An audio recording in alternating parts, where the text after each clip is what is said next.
lamp unto my feet and a light unto my path. Sa Panginoon po tayo umasa. Jesus Christ is the same yesterday, today, and forever. I-embrace na natin yung closeness natin sa Panginoon. Shalom everyone! Gusto ko lang po magpasalamat sa nagaganap nating online Bible study. Thank you kay Lord sa buhay ng bawat isa. At sobra-sobra po talaga siya nakaka-bless. At yung mga natututunan ko doon ay talagang nagiging guide po siya sa pang-araw-araw na hinaharap natin. At sadya nga po napakalaki ng pagmamahal ng Panginoon para magkaroon tayo ng online Bible study.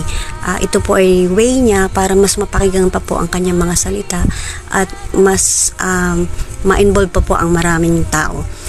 Thank you kay Lord sa OBS natin. More to come pa po. And shalom shalom everyone. Bless po.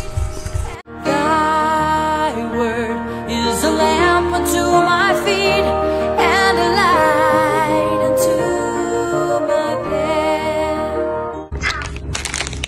Thankful ako na may online Bible study na kasi nga nakakawala talaga ng pagod yung pakikinig ng salita ng Diyos. Then, syempre, nakakatuwa kasi nare-remind din talaga tayo ng mga turo na nakakawala ng stress, tsaka very helpful talaga siya, lalo na sa mga magulang, di ba? Gayun. So, ayun, thank you Lord sa Bible study. Praise God.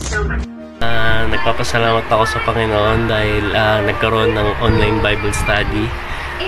Yan, kaya kahit nasa malayong lugar ka, tulad ko, dito ngayon sa abroad, makaka-attend ka pa rin ng Bible study, makakapakinig ka ng mga bagong turo na galing sa Panginoon.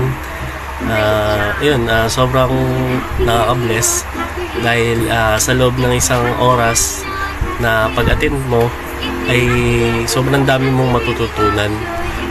Hindi mo lang yung matututunan mo doon, hindi mo lang siya dadalhin ng isang oras o panandalian lang, kundi habang buhay mo siyang dala-dala.